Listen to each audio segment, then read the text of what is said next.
Welcome to the deep dive. Today we're taking, well, the ultimate shortcut into psychopharmacology. We're going right to the molecular level, to the actual architecture that decides how almost every major psychiatric drug works. Right. I mean, if you've ever wondered why some treatments for anxiety or depression seem to work so powerfully, and sometimes, almost immediately, the answer is these tiny things called ion channels. That's the mission today. We want to get past just the names of the drugs and really understand their physical targets. We're going to break down the two key classes that matter most: the ligand-gated ion channels, or LGICs, Okay. and the voltage-sensitive ion channels, the VSICs. And that distinction is, Yeah. I mean, it's everything, right? You've got the LGICs, which are like chemical gatekeepers. They need a key. Mm-hmm. They're behind those really quick clinical responses.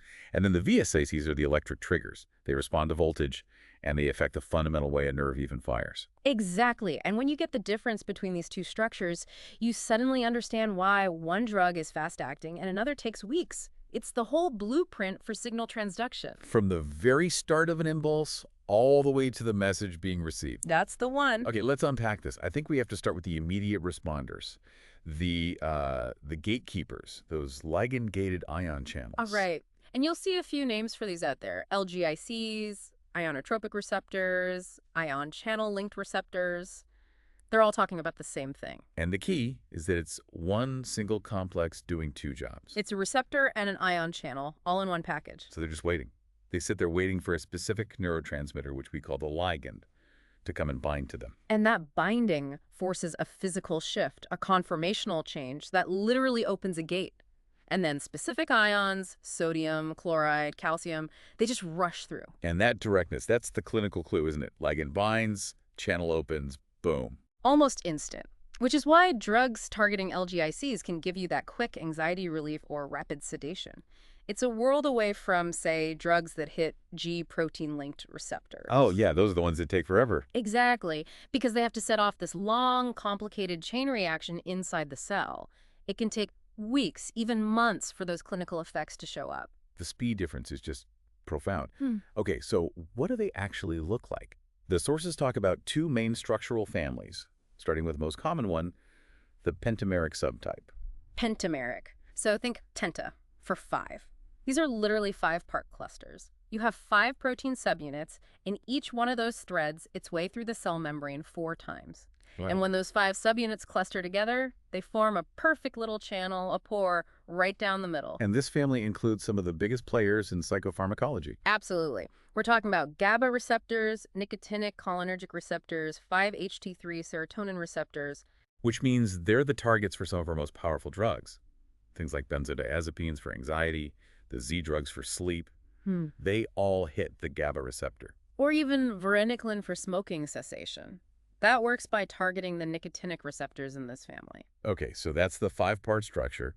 What about the other major architecture, the tetrameric subtypes? Right, so tetra for 4, assembled from 4 subunits instead of 5. But the structural difference is actually, it's pretty clever. Each subunit only has 3 full transmembrane regions. Only 3. Yeah, the 4th part isn't a full crossing. It's what we call a re-entrant loop. It just kind of dips into the membrane and then folds back out. And its job is to line the inside of that ion pore. And the most famous members of this club are the glutamate receptors. The ionotropic glutamate receptors, Okay. AMPA, kinase, and especially NMDA. And the NMDA story is just exploding right now. It really is. I mean, you have NMDA antagonists like memantine being used for pro-cognitive effects in Alzheimer's. And then you have the big one, ketamine. Also an NMDA antagonist. Exactly, a channel blocker. And it's just completely changed the game with its rapid-acting antidepressant effects. It's a whole new way of thinking about treatment-resistant depression.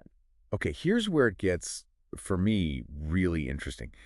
We talk about drugs being on or off, but it's not that simple, is it? The sources lay out this whole spectrum of action. The agonist spectrum, yes. Yeah. Let's start at the top with a full agonist. A perfect key. The perfect key. It binds and it opens that channel to the absolute maximum frequency or duration possible from that site. You get the biggest signal you can possibly get. Okay, moving down from there, we get the antagonist, the neutral one. Right. Often called silent, its job isn't to block, but just to stabilize the channel in its normal resting state. The state it's in when nothing is bound to it. But the resting state isn't totally off, is it? That's a critical point. There's something called constitutive activity. A tiny baseline trickle of ions are always flowing. It's very infrequent, but it's there. The antagonist just holds the channel in that baseline state. It's silent because it doesn't change that baseline at all. It just stops the full agonist from coming in and shouting. Perfectly put. Now, this brings us to the real star of modern pharmacology, the partial agonist. The Goldilocks drug. That's the one. It opens the channel more than the resting state, but always less than a full agonist. It can never hit that maximum signal. And that limitation is what gives it this amazing dual function. It's a stabilizer. It is. This is the aha moment for so many people. It all depends on the environment. So if your brain has too little neurotransmission, not enough full agonist, the partial agonist steps in and acts as a net agonist. Gives things a little boost. It provides a lift from that low baseline. Right. If the system is flooded with too much neurotransmitter, say, during psychosis or mania, that same drug now acts as a net antagonist. Because it's competing for the same spot. Exactly. It competes with the full agonist and pulls the overall signal strength down to its own lower, more stable level. It's a ceiling and a floor, all in one molecule. Which is the whole theory behind using them for complex, unstable conditions like bipolar disorder. Okay, so what's at the very opposite end of the spectrum? The inverse agonist. This one is the functional opposite of an agonist. It binds and forces a conformational change that actively closes the channel, reducing ion flow to below that normal resting baseline. So it's actively shutting things down, more than just being neutral. Precisely. And an antagonist can reverse that just by pulling the channel back to that neutral resting state. Now, beyond this spectrum, these channels, they're not static. They adapt, right? Yeah.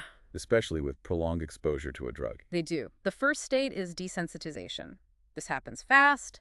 The agonist is still bound, but the receptor just stops responding, shuts down the ion flow. It's a protective measure. And that could be reversed? Quickly, yes, if you get rid of the agonist. But if that agonist hangs around for hours, the receptor can fall into a much deeper state called inactivation. And that one's more stubborn. Much more. It can take hours without the agonist present for the receptor to reset and become sensitive again. And the classic example of this is nicotine. It's the perfect example. You smoke, you get that initial rush, which causes desensitization. But nicotine sticks around in your system longer than your natural neurotransmitter, acetylcholine. So that prolonged exposure pushes the receptors into inactivation. Right. And it takes hours for those receptors to become sensitive again, which, well, it lines up pretty perfectly with how long a typical smoker waits between cigarettes. You need the receptor to reset before the next hit will feel the same. That makes perfect clinical sense. Okay, let's shift to another way to fine-tune these channels. Allosteric modulation. What does allosteric actually mean? It just means other site. So an allosteric modulator is a molecule that binds to a completely different spot on the receptor, not where the main neurotransmitter binds. And they don't do anything on their own. Little to nothing. They're like collaborators. They only work when the primary neurotransmitter is already there. And these come in two flavors, PAMs and NMs. Let's start with positive allosteric modulators, the PAMs. PAMs boost the neurotransmitter's effect. The classic example is, again, the benzodiazepines on the GABA receptor. GABA binds, the channel opens. But if a benzodiazepine is also bound to its PAM site, the effect gets amplified. Massively. The channel opens wider, or stays open longer, or opens more frequently. That amplification is what produces their powerful anti-anxiety and sedative effects. And on the flip side, you have negative allosteric modulators, AMPs. These dampen the effect of the natural agonist. There are some experimental ones that cause panic and seizures, but the most famous names are drugs like PCP and ketamine at the NMDA receptor. So how do they actually block it? It's fascinating. They bind to a NAM site that's physically inside the channel pore. A plug. A deep internal plug. But here's the clever part. They can only get in there to block the channel when it's already been opened by the neurotransmitter, glutamate. They are what we call open channel antagonists. Wow. Okay, we've really covered the chemical gatekeepers, the LGICs. Time to switch gears to the electric triggers, the voltage-sensitive ion channels, or VSICs. Right. These aren't waiting for a chemical key. They are regulated by the electrical charge, the voltage potential across the cell membrane. They are the instruments of the action potential. The whole sequence. Sodium in, calcium in, potassium out to reset. That's all mediated by VSICs. And structurally, they all share a really elegant core design. There's a main alpha subunit that forms the pore itself. And it has specialized parts built right in. It does. They all have 6 transmembrane segments. And one of them, segment 4, is designed to be the voltmeter. It senses the voltage change. Meanwhile, the loop between segments 5 and 6 acts as the ionic filter, making sure only the right ion gets through. Let's focus on the voltage-sensitive sodium channels, the VSSCs. Yeah. The workhorses that carry the electrical signal all the way down the axon. They are, and their most critical feature is how quickly they can shut off. They have this amazing little structure called a pour-in activator.